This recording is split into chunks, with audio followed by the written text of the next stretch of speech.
तुम्हाला दिलंय. एक एक करून सारे दागिने दिले. आई वडिलांनी दिलेलं सोनं नाणं. माझ्या संसाराची शान सारं काही तुमच्या दारूसाठी अर्पण केलं.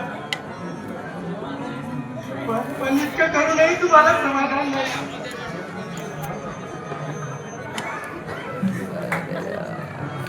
तुम्हाला माझं मंगळसूत्र सुद्धा पुरलं नाही. हो, मंगळसूत्र म्हणजे नुसती सोन्याची मान नाही.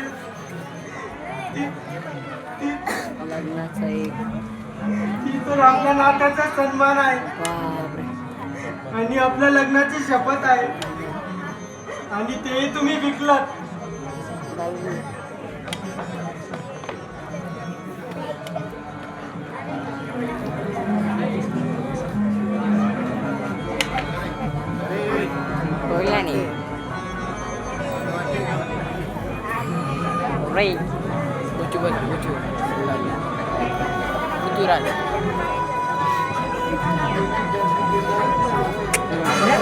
मंगळसूत्र सुद्धा विकलं, तेही मला फसवून.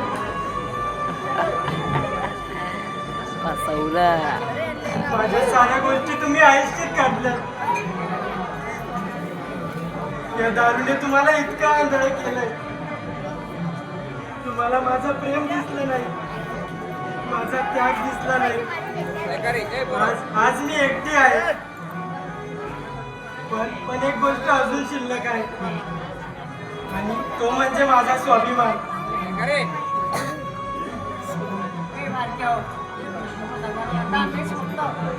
आणि तो मी तुमच्यासाठी गमावणार नाही. आणि म्हणून मी दूर चालली आहे. माझं उरलेलं आयुष्य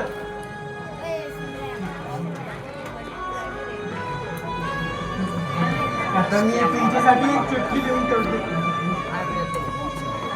तुमचं तोंड सुद्धा बघण्याची माझी इच्छा नाही.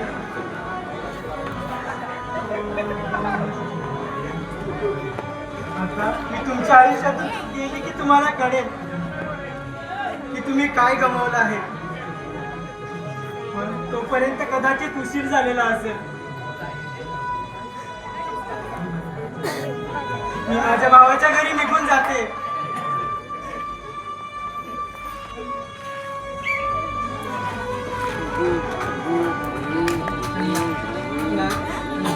मी या भुजंगच्या नादाला लागून परत काय करून बसलो. याच्याशी माझी भेट झाली की माझं डोकं ऑटोमॅटिक त्या मार्गाने वळायला लागलं. परंतु आता मात्र मला स्वतः विचार करायला हवा. कारण मी बायकोचे दागिने, पैसा, अडका सारं काही संपवून बसलो आहे आणि आता मात्र तो भुजंग माझ्यावर उलटा फिरायला बघत आहे. हे होण्याआधीच मला स्वतःला सावरायला हवं. शिल्पा, अगं ए शिल्पा, शिल्पा कुठे आहेस? मला तुझी माफी मागायची आहे. आणि हे काय ठेवून दिले आहेस? शिल्पा, शिल्पा, मी काय पाहतो आहेस? अगं मी तुझी माफी मागायला आलो होतो. शिल्पा, शिल्पा, अगं तुझी मला एक माफी मागणे सुद्धा संधी दिली नाही. ती घर सोडून गेलीस. अगं शिल्पा, आता मी काय करू? मला पश्चाताप करण्याची सुद्धा एक संधी तू दिली नाही. शिल्पा, फक्त एक संधी मला द्यायला. मला मान्य आहे मी मार्ग चुकलो होतो, परंतु आता इथून पुढे हे मी करणार नव्हतो. पण शिल्पा, तू सोडून गेलीस. आता मी काय करू? बाबांनी हाकललंय, बायको सोडून गेली आहे. आता जगावं कुणासाठी? आता काय करावं?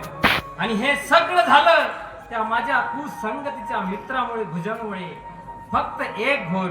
मित्रांनो, त्या भुजंगने मला एक घोट म्हणत म्हणत माझं आयुष्य उद्ध्वस्त करून टाकलं. आता काय सांगू तुम्हाला? हा एक घोट एका बापाचे स्वप्न उद्ध्वस्त करून टाकतो. मंडळी, हा एकच घोट एका बायकोने नवऱ्याबद्दल पाहिलेले स्वप्न मातीत मिसळून देतो. एवढंच नाही, एका मुलाचं भविष्य देखील हा एक घोट खलास करून टाकतो. त्याच्यामुळे माय बापांनो, ह्या एक घोट करणाऱ्या माझ्या मित्रांनो, सावध राहा.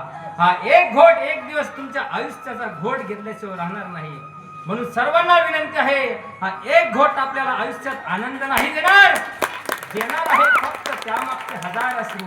हा जिवंत अनुभव तुमच्या समोर उभा आहे आणि असे कित्येक अनुभव आपल्याला समाजामध्ये पाहायला मिळतील. परंतु माय बापानो एकच विनंती आहे, असल्या मित्रांपासून एक घोटापासून आपण जेवढे लांब राहाल तेवढे सुखी राहाल एवढंच मला सांगायचं आहे. बाकी मी काही बोलू शकत नाही. माफ करा मित्रांनो.